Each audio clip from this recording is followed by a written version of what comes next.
Assalamualaikum warahmatullahi wabarakatuh.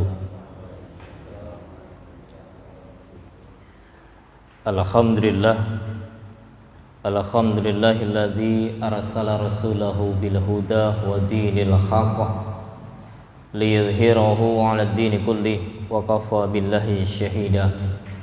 Asyhadu an la ilaha illallah wahdahu la syarikalah wa asyhadu anna Muhammadan abduhu wa rasuluh.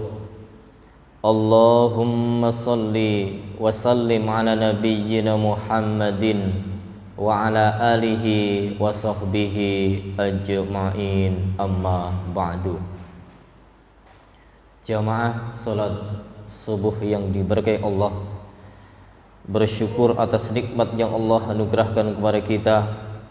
Saat ini tergugah jiwa, hati untuk tulus menghadiri panggilan Allah, melaksanakan ibadah salat subuh ini. Kita mengikuti juga Rasulullah anjurannya dengan cara berjamaah. Pun pula setelah usai salat kita melanjutkan untuk mengkaji, memahami tentang hadis-hadis Rasulullah SAW yang ada dalam kitab Lu'lu' wal Marjan. Mudah-mudahan kesemuanya itu mengharapkan ridho ilahi, menjadikan catatan termulia di hadapan Allah Subhanahu wa taala. Amin. Salawat dan salam semoga tetap terlimpah kepada junjungan kita Rasul kita Muhammad sallallahu alaihi wasallam. Baik jemaah yang diberkahi Allah, lanjutan dari kajian Kitabus Shalah, kita masuk pada urutan hadis ke-225. 225, babu hujjati man qala la yajharu bil basmalah. Bab yang menjelaskan tentang hujjah, ya, tentang dalil pendapat orang yang tidak menjaharkan basmalah, ya. Bab yang menjelaskan tentang hujjah orang yang berpendapat tidak menjaharkan basmalah. Tentu ini adalah berkenaan dalam sholat, yaitu ketika kita akan membaca Al-Fatihah. Baik, hadisnya hadisu Anas bin Malik radhiyallahu anhu anna nabiyya sallallahu alaihi wasallam wa Abu Bakrin wa Umar kanu yaftatihuna shalah bilhamdulillahi rabbil alamin. Akhrajahul Bukhari. Hadis yang bersumber dari sahabat Anas bin Malik bahwasannya Nabi sallallahu alaihi wasallam dan Abu Bakar dan Umar, mereka itu memulai atau membuka sholat dengan bacaan Alhamdulillahirabbil alamin ilal akhir. Nah, hadis ini cukup simpel, cukup pendek, yang mengetengahkan inilah sifat Rasul, sifat Nabi SAW dan para khulafa'ur rasyidin, ya, para khulafa'ur rasyidin, bahwa ketika mereka itu memulai sholat, ya, setelah takbir, kemudian mereka itu membukanya dengan Al-Fatihah, Alhamdulillahirabbil alamin. Ya, pada hadis ini juga menjelaskan tentang pokok dari keabsahan sholat. Sebab hadis ini pun juga tidak menjelaskan bagaimana Nabi itu ketika memulai sholat bertakbir, kemudian membaca doa iftitah. Ini beliau dalam hadis ini tidak menjelaskannya, ya, sehingga pada hadis ini terkait dengan hadis-hadis yang sebelumnya. Kalau hadis 224 itu menjelaskan tentang rukun-rukun sholat, jadi pondasi-pondasi sholat yang menjadikan seseorang itu sholatnya sah, itu ada pada hadis 224. Di hadis 225 menjelaskan tentang permulaan sebagai keabsahan sholat dalam bacaan setelah takbiratul ihram. Keabsahannya yaitu seseorang membaca dengan surat Al-Fatihah. Di hadis yang ke-222 ya, tegas la sholatah liman lam yaqra bi fatihatil kitab. Tidak sah sholat, ya, tidak sah sholat bagi orang yang tidak membaca surat Al-Fatihah. Jadi ketika kita sholat sendirian, sholat berjamaah menjadi imam, maka imam wajib, ya, ataupun sholat berjamaah dengan siri, tidak dikeraskan suaranya, maka semuanya itu wajib membaca Al-Fatihah. Di dalam hadis ini sangat simpel, lagi-lagi menjelaskan tentang bagaimana sifat sholat Nabi dan sifat para sahabat. Di sini dijelaskan para khulafaur rasyidin. Mereka membukanya, memulainya sholat itu dengan bacaan Al-Fatihah. Al-Fatihah. Ditegaskan pula pada hadis riwayat Bukhari ini diredaksi kitab Imam Muslim menjelaskan sebagai penjelas bahwa la yadhkuruna bismillahirrahmanirrahim fi awwali qiraatin wala fi akhiriha. Nah, mereka siapa? Para khulafaur rasyidin, ya, para sahabat tidak menyebut, nah ini jelas, tidak menyebut dengan bacaan basmalah yaitu bismillahirrahmanirrahim di awal bacaan. Demikian pula di akhir bacaan mereka tidak memulainya dengan bacaan basmalah. Nah, ini dua hadis ini yang ya menjelaskan bahwa pembukaan sholat setelah takbiratul ihram langsung dimulai dengan Al-Fatihah menurut hadis ini dan dua hadis ini. Nah, kemudian apakah tidak dijumpai riwayat-riwayat yang lain sehingga permasalahan sebagaimana judul hujjatu man qalah la yajharu basmalah, hujjah atau dalil orang yang tidak berpendapat yaitu tidak menjaharkan basmalah, sehingga nah ulama menjelaskan bahwa di hadis ini bukan berarti tidak membaca basmalah. Kalau kita melihat judulnya, bukan berarti tidak membaca basmalah. Sekarang permasalahan di sini pun juga karena ini adalah dibuka dengan menjelaskan bagaimana sifat sholat Nabi. Kemudian adakah dalil-dalil yang lain sehingga judul ini semakin kuat untuk mempertahankan dan juga memakai hujjah, memakai pendapat bahwa basmalah itu tetap dibaca, cuma tidak dijaharkan. Pada di sini tidak dijelaskan, mereka langsung membukanya dengan Al-Fatihah. Ya. Dijumpai riwayat, ya, riwayat Imam Ahmad, An-Nasai dan Ibnu Khuzaimah. Ya, Ibnu Khuzaimah sumbernya juga dari Anas bin Malik.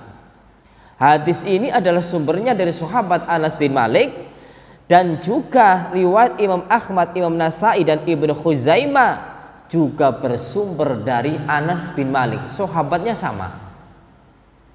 Nah, apa yang dikemukakan oleh Anas bin Malik ketika menjelaskan tentang hadis yang lain, beliau membawa hadis membuka Al-Fatihah tidak menjelaskan basmalahnya.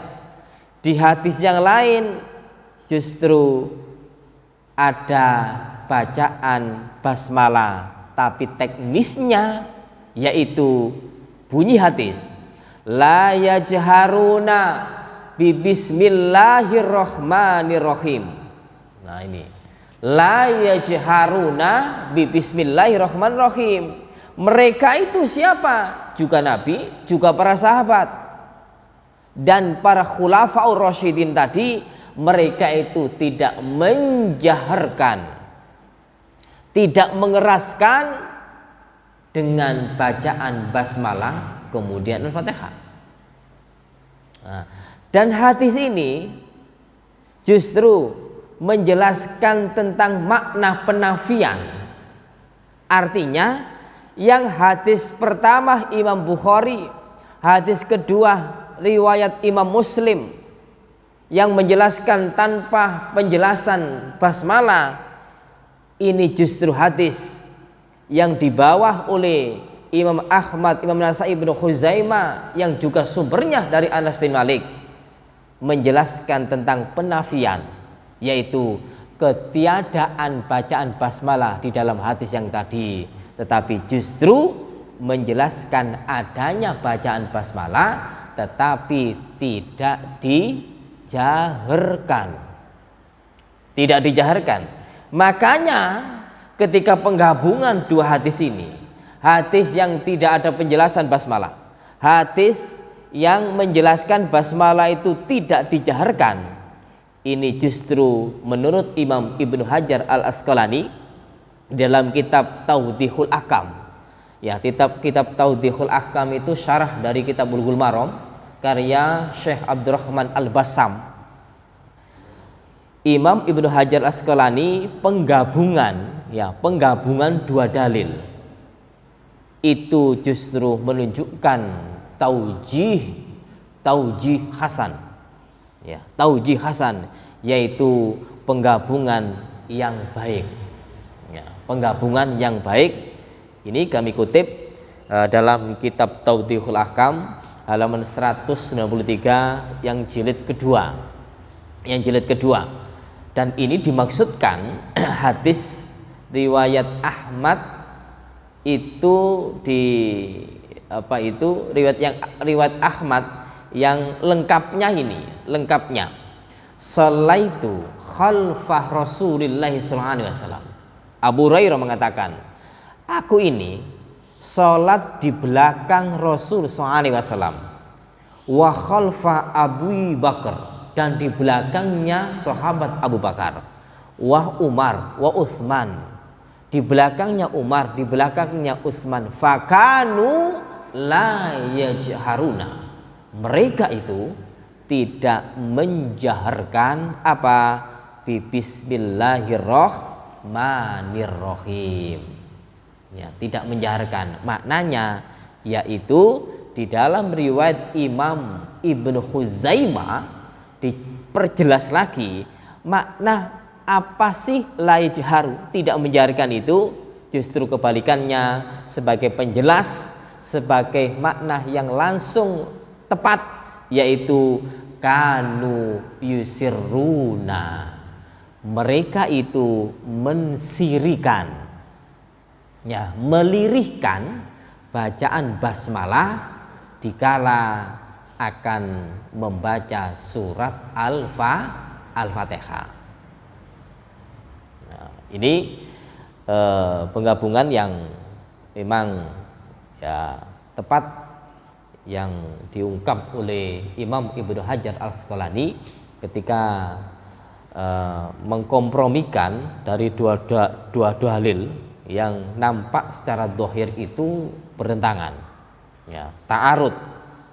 Lalu bagaimana? Apakah ta'arud itu harus dibenangkan salah satu? Enggak. Ya, kita gabungkan.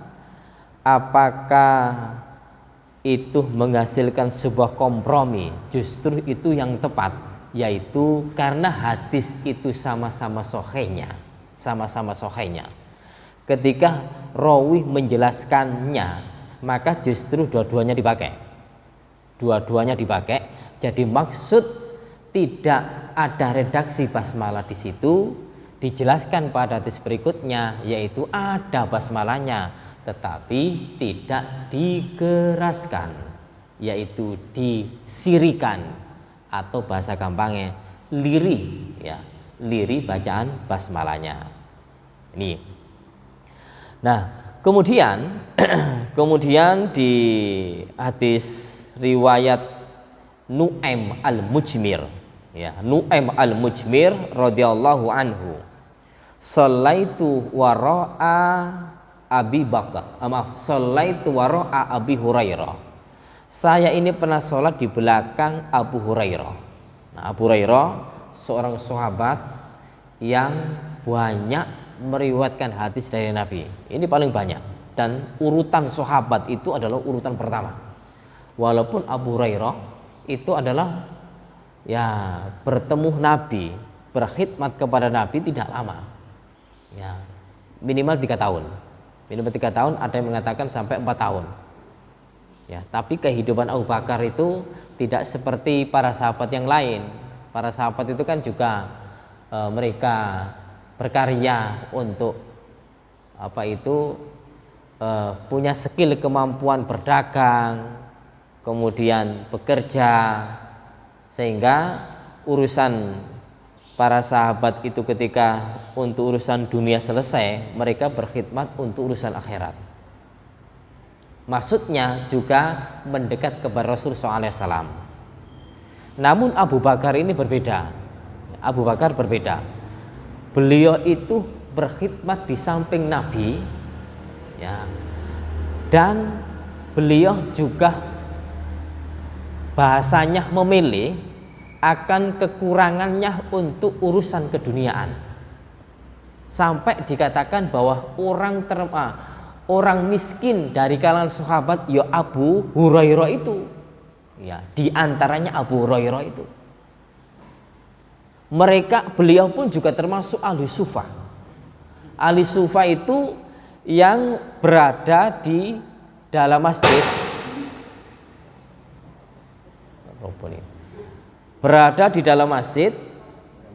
beliau berkhidmat, dan juga untuk makanannya gimana? Ya, makanannya pun juga para sahabat-sahabat yang lain memberi kepada Abu Hurairah. Maknanya Abu Hurairah dalam waktu hidupnya, sisa waktu hidupnya ketika sudah memeluk ajaran Islam itu betul-betul ya mendekat kepada Rasulullah. Walaupun setelah Rasulullah SAW meninggal itu Abu Bakar masih lama untuk diberikan kehidupan oleh Allah Subhanahu wa taala. Nah, maksud kami di sini adalah dijelaskan oleh seorang sahabat, saya ini pernah sholat di belakang Abu Hurairah, faqara'a bismillahirrahmanirrahim. Ternyata Abu Hurairah itu membaca bismillahirrahmanirrahim. Membaca bismillahirrahmanirrahim. Ini betul-betul didengar oleh sahabat. Abu Hurairah orang yang terdekat dengan Rasulullah itu membaca bismillahirrahmanirrahim, summa bi umil Quran, kemudian membaca umul Quran yaitu Al-Fatihah. Hatta idza balagha waladhdallin, sampai redaksi yang terakhir dari surah Al-Fatihah itu waladhdallin, qala amin, beliau mengucapkan amin. Beliau mengucapkan amin. Kemudian lanjutan hadisnya, qala waladzi nafsi biyadihi inni la ashbahukum sholata bi Rasulillahi sallallahu alaihi wasallam. Maka beliau mengatakan, Abu Hurairah ini mengatakan, demi jiwaku yang berada di tangannya, sesungguhnya aku ini benar-benar menyerupakan untuk kalian sholat yang dilakukan oleh Rasulullah. Menyerupakan untuk kalian sholatku ini, aku serupakan untuk aku tunjukkan kepada kalian bahwa sholatku ini adalah persis serupa dengan sholat yang dikerjakan oleh Rasulullah SAW. Nah, ini semakin jelas, ya semakin jelas. Walaupun hadis ini ada yang melemahkan, tetapi banyak yang mensahihkan. Nah, sehingga hadis ini bisa dipakai untuk menjadi hujjah, untuk menjadikan pedoman bahwa basmalah itu juga dibaca, Namun hadis ini, ketika sahabat mendengar bahwa Abu Hurairah membaca basmalah, itu banyak digunakan, banyak yang menjadikan hujjah bahwa bismillah dalam hadis ini yang dibaca oleh Abu Hurairah itu dikeraskan.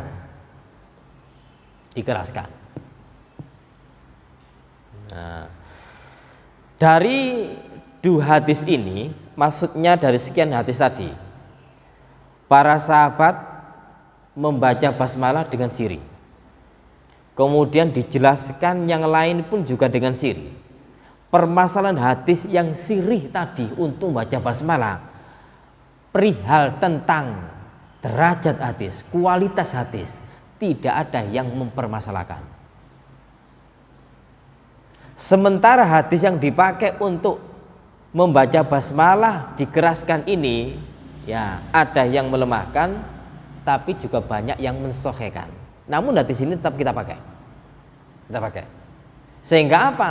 Untuk hadis yang mensirihkan itu ngapunten lebih mantap, ya ketika kita bandingkan dengan hadis basmalah yang dikeraskan.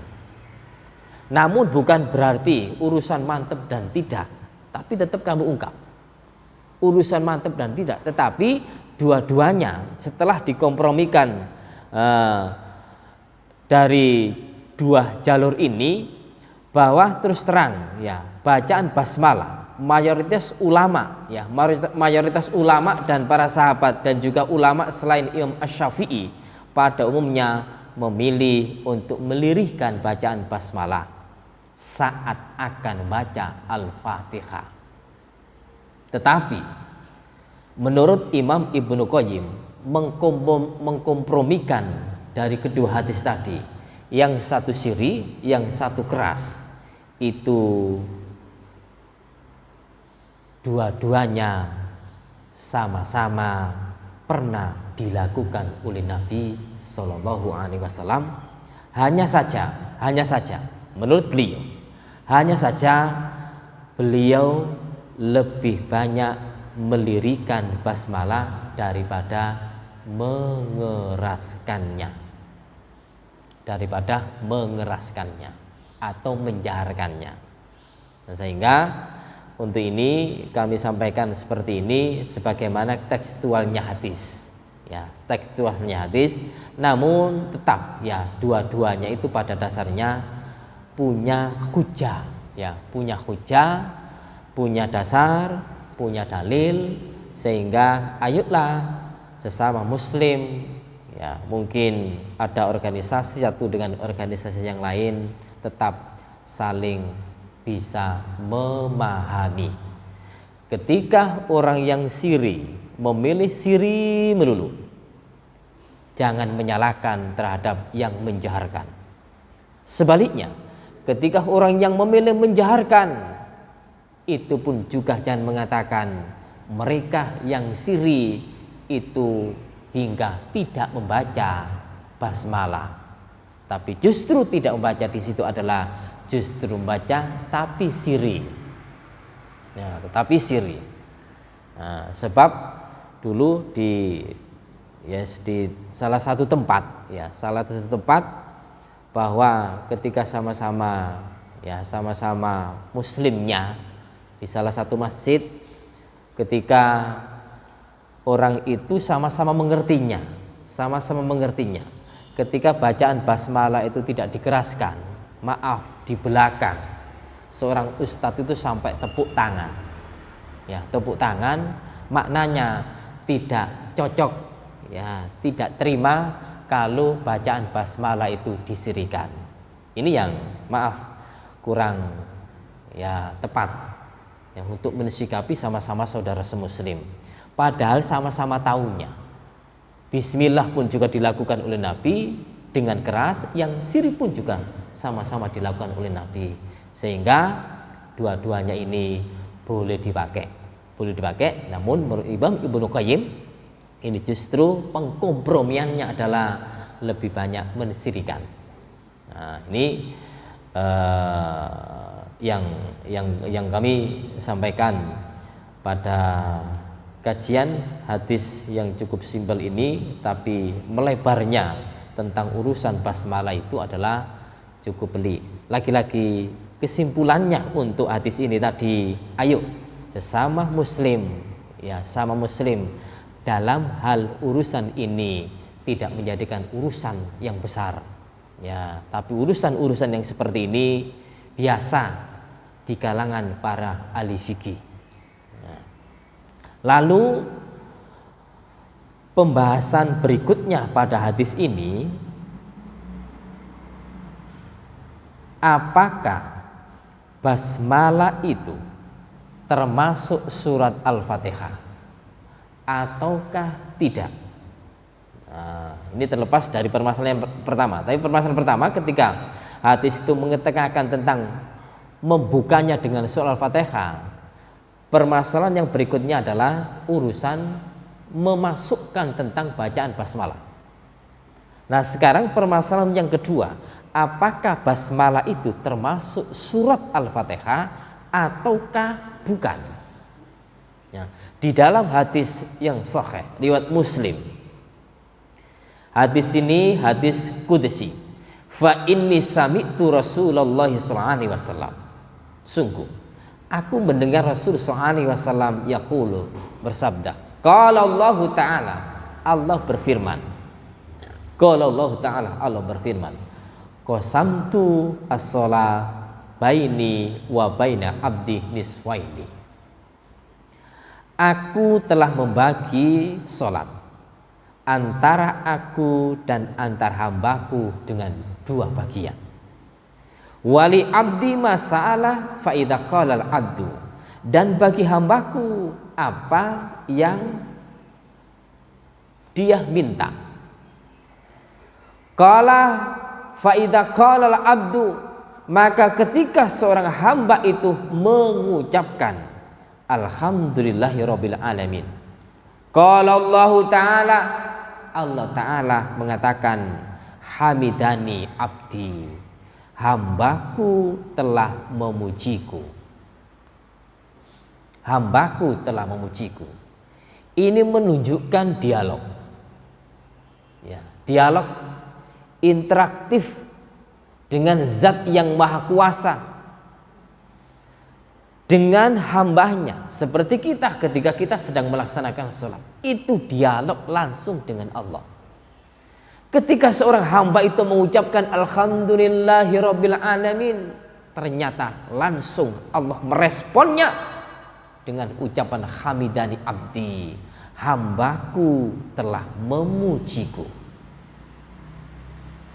Yang kedua, wa idza qala ar-rahmanir rahim, ketika hambaku mengucapkan ar-rahmanir rahim, qala Allah taala, Allah meresponnya, wa asna alayya abdi, hambaku telah menyanjungku. Yang ketiga, wa idza qala, ketika hambaku mengucapkan maliki yaumiddin, qala majjadani abdi, hambaku telah mengagungkanku. Wa qala marratan fawadha'i ila abdi, kemudian sekali beliau menyerahkan kepadaku ya, sekali beliau menyerahkan kepadaku, artinya hambaku telah menyerahkan kepadaku. Faidah qala, ketika hambaku mengucapkan iyyaka na'budu wa iyyaka nasta'in, hanya kepadamu ya Rabb kami menyembah dan hanya kepadamu kami minta pertolongan. Hanya kepadamu ya Rabb aku menyembah atau kami menyembah dan hanya kepadamu kami minta pertolongan. Qala, nah Allah mengatakan hadza baini wa baina abdi, ini adalah antara aku dan antara hambaku. Ini adalah antara aku dan antara hambaku. Masalah apa yang hambaku minta. Fa idza qala, lantas ketika hambaku mengucapkan ihdinas siratal mustaqim, lanjutannya siratal ladzina an'amta 'alaihim ghairil maghdubi 'alaihim waladdallin. Qala, Rabb mengatakan, hadza li abdi wa li abdi masalah. Ini adalah untuk hambaku dan untuk hambaku apa yang hambaku minta. Rawahu Muslim. Nah, di dalam hadis ini permasalahannya ini tidak dicantumkan dengan lafaz apa? Basmalah. Ya, tidak ada redaksi lafaz basmalah. Dialog seorang hamba ketika sholat, langsung Allah meresponnya. Hadis riwayat Muslim, tidak tercantum bacaan basmalah. Nah, terus terang lagi-lagi, kita dalam memaknai urusan khilaf, urusan berselisih, kita perhatikan dari Al-Quran yang ada. Ketika zamannya Utsman bin Affan menyebarkan Al-Quran ke berbagai negeri Muslim, menyebarkan Al-Quran ke negeri-negeri yang beragama Islam, itu wujudnya seperti yang saat ini kita terima. Bacaan Al-Fatihah di situ dimulai dengan basmalah, dan basmalah di dalam Al-Quran di situ tertulis ayat pertama, ayat 1, kemudian alhamdulillah kedua, dan seterusnya, dan masuk pada surat-surat yang berikutnya Al-Baqarah hingga An-Nas, walau di situ tidak tertulis urutan ayat.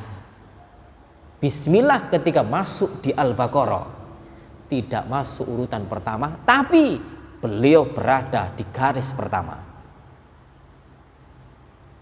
Surat At-Taubah, Al-Bara'ah tidak tercantum pertamanya basmalah. Surat An-Naml pertamanya ada basmalah, namun di tengah-tengah ada redaksi Bismillahirrahmanirrahim. Dan itu tidak menjadikan permasalahan.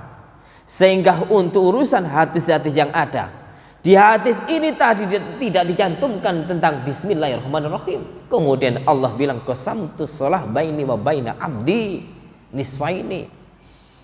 Kembali lagi, para ulama tidak menjadikan sebuah permasalahan yang besar ya untuk urusan ini, walau ya ulama itu berselisih tentang basmalah tidak masuk kategori bagian dari surat Al-Fatihah.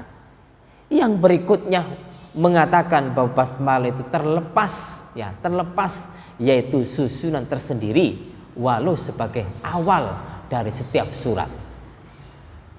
Ya, kesimpulannya pada apa yang kami sampaikan, lagi-lagi dari dulu Al-Quran yang menyebar sampai yang kita terima ini tidak ada yang mempermasalahkan tentang tulisan basmalah di awal surat itu. Saya ketemu Nabi. Ya. Baik jamaah yang dimuliakan Allah Subhanahu wa taala. Ya, dan terus terang ini sedikit permasalahannya memang agak pelik yang perlu kita ungkap.